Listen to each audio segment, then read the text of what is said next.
It says we have a problem. It says criminals in our community see that as an opportunity. Leading the nation in a category you don't want to lead. If Colorado is the #1 for auto theft, then why wasn't this problem addressed earlier? Now a key player in efforts to crack down on car thefts is leaving. The auto theft problem just began to escalate. Tonight, Denver 7 Investigates is digging into Colorado's auto theft epidemic. I haven't parked my car in that garage for weeks now because I'm so scared. What authorities believe is driving up the numbers. Plus, what getting your stolen car back could end up costing you. Did you have $900 to get it out? Absolutely not.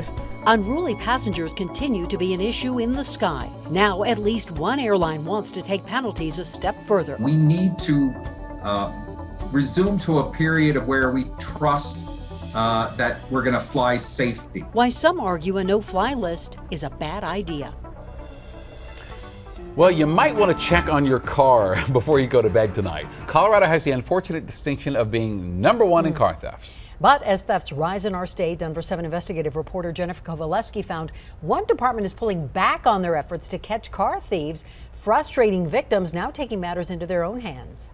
We were in the parking garage. For Kara Shirley, The locked gated parking garage. having her car stolen They hammered through this lock right here with something. robbed her of more than her personal property. What did you think about the police response? I was really disappointed. I feel helpless. I feel like I've been trying to solve my own case. Her Hyundai was stolen from her Denver apartment complex, only to turn up hours later in Aurora. And then when I got to Aurora, where my car was found, the police basically said, we don't really investigate these matters because the criminals are never found. Shirley's story is shared by many across the metro area. In the last 2 years, car thefts are up 113%. According to the National Insurance Crime Bureau, Colorado leads the nation in the number of cars stolen. They're the worst that I've seen in my 40 years. Auto theft has become more than prolific. And despite that rapid increase, Denver 7 Investigates has learned Aurora is pulling its officers from the Colorado Metropolitan Auto Theft Task Force, or CMAT, a statewide task force made up of multiple police agencies responsible for investigating major car theft rings. It is going to have an impact on the city of Aurora itself. It's going to have an impact on the entire metro area. Mike Greenwell is the Lakewood commander who oversees the task force. Aurora, I estimate that they were helping take care of about a third of our auto theft thieves, and they were just an integral part. Aurora's police chief declined to go before our cameras, but said in a statement the decision was made to prioritize personnel for patrol-related duties, making sure it has enough officers on the streets to answer your next call. 911, what is the address of your emergency? Aurora has been hit a lot harder. And it's no secret Aurora has been losing officers at an alarming rate. Those officers on the car theft task force are just the latest special unit to be reassigned. We have seen a mass exodus of police officers, and because of the shortage of officers, we've had to make changes to several of our task forces. Aurora City Councilman Curtis Gardner called the move necessary, but concerning. What does that mean for the community? We've seen an increase in crime. We have residents that are reaching out to us saying they don't feel safe. When we are able to get to the right staffing levels, we'll definitely be part of that task force again. Mayor Pro Tem Francoise Bergen says for now, staffing patrol comes first. From a public safety perspective, the patrols are really important. Yo, whoever got their Jeep stolen. But as police are forced to put auto thefts on the back burner, victims are trying to solve their own crimes by posting photos of their stolen cars online. This public Facebook group called Colorado Stolen Cars has more than 25,000 members. I called all my family, please get on Facebook and start looking for this car. I put 2 clubs on. It gives me more peace of mind. Victims like Shirley just want to feel like their crime is a priority. People just don't realize how financially devastating this is, how much post-traumatic stress disorder you have over it. And I really think that something has to change. It is important to note, Chief Wilson says officers will still investigate auto thefts in Aurora. As for why Colorado ranks #1 for car thefts, the head of the state task force blames the lack of consequences for those thieves who are caught. I'm Denver 7 investigative reporter Jennifer Kovaleski. And late last year, Aurora Council signed off on $8,000 retention bonuses for officers. It was in an effort to keep more cops from leaving the department. 114 officers have left APD since last November. Half of those officers resigned. Well, usually when your stolen car is recovered, that's a good thing. But crime victims have been reaching out to contact Denver 7 saying they have had to pay hundreds of dollars to get their cars out of impound. Triona Hayes had her Jeep stolen from outside her apartment in December. And by the time she was notified that it had been found, her impound fees had reached nearly $900. And she had to give the Jeep up. Like, it was just an opportunity to get money out of me. They were going to get it one way or another. They were going to get money out of me, or, they'll just take my vehicle. State Rep Tom Sullivan previously proposed a statewide fund to help victims of auto theft recover their cars. Sullivan says COVID killed the first effort, and this time it's going to be money that'll keep it from passing. So the victim keeps getting moved further and further down the list. And that's really where it is right now. If something costs money, you have to find out how to pay for it.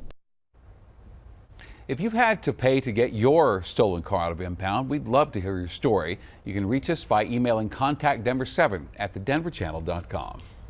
Aurora's already short-staffed police department could soon have another task on its list. Right now, the Aurora City Council is discussing Mayor Kaufman's proposal to ban outdoor camping.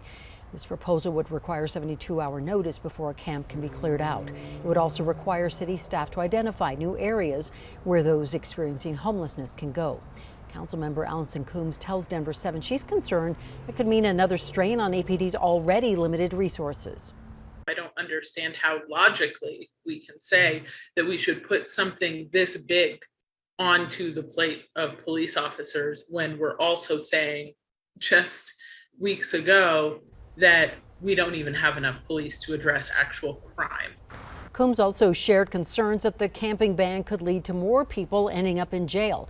Now, this is the third time Mayor Kaufman has tried to ban outdoor camping in Aurora. However, it is the first time it's coming up since voters elected a conservative-leaning city council. Meanwhile, Denver City Council is expanding funding for the Safe Outdoor Spaces program. Tonight, council voted to give the program nearly $4 million more in funding operated by the Colorado Village Collaborative. Now, this program puts homeless Coloradans in tents at these sites with the goal of then transitioning them to more stable housing. Denver City Council member Robin Kanish voted to expand the funding. She tells Denver 7 this program's been effective. They were not designed to end street homelessness because they aren't big enough yet. There aren't enough of them yet, but they have reduced it, and they've reduced it for individuals who have come from all different neighborhoods in Denver. Denver 7 also talked with people who live near the site in the Lincoln Park neighborhood. They tell us they're not opposed to the spaces, but that it's also not as safe as advertised. To put 50 homeless people on one lot, I think there needs to be some sort of site-specific analysis that goes into determining where these sites are hosted. There's some days I don't even come out of the house. I just feel like I'm trapped in there. Unless somebody comes out, then I'll come out. Even as the city moves forward with funding, dozens of residents in the Lincoln Park neighborhood have filed an appeal to have this site removed. Well, airlines are renewing efforts to increase penalties for passengers who disrupt flights. Reports of unruly passengers have skyrocketed as travel returns to pre-pandemic levels. And here's an in-depth look at the numbers. In 2021, the FAA investigated nearly 1,100 incidents. And for context here, that's more than the number of investigations from 2014 to 2020 combined. Thousands more incidents were reported to the FAA, but then not investigated. And the situation does not appear to be getting much better. The FAA says 73 investigations already have been opened in just 1 month into 2022. So that puts us on pace for more than 850 investigations for the year. Now, airlines already have the power to ban bad passengers from flying with them ever again. But as Denver 7's Ivan Rodriguez explains, airlines want the federal government to go a step further. Delta Airlines CEO sent a letter to the U.S. Attorney General asking for the federal government's help in creating an unruly passenger no-fly list. For some passengers we spoke with, it's been a long time coming. I think it's way past due, and I applaud that. Hopefully somebody comes up and steps up and they agree to do it. Last Thursday, Delta Airlines CEO Ed Bastian rekindled the debate over a national unruly passenger no-fly list with his letter to U.S. Attorney General Garland. In a letter shared with Denver 7, Bastian writes, in addition to the welcome increase in enforcement and prosecutions, we are requesting you support our efforts with respect to the much-needed step of putting any person convicted of an onboard disruption on a national comprehensive unruly passenger no-fly list that would bar that person from traveling on any commercial air carrier. For Lowell Valencia Miller, a professor at DU with experience in the airline industry, it's a reasonable request. Ed is simply saying they have the infrastructure, they have the legal right to create a list.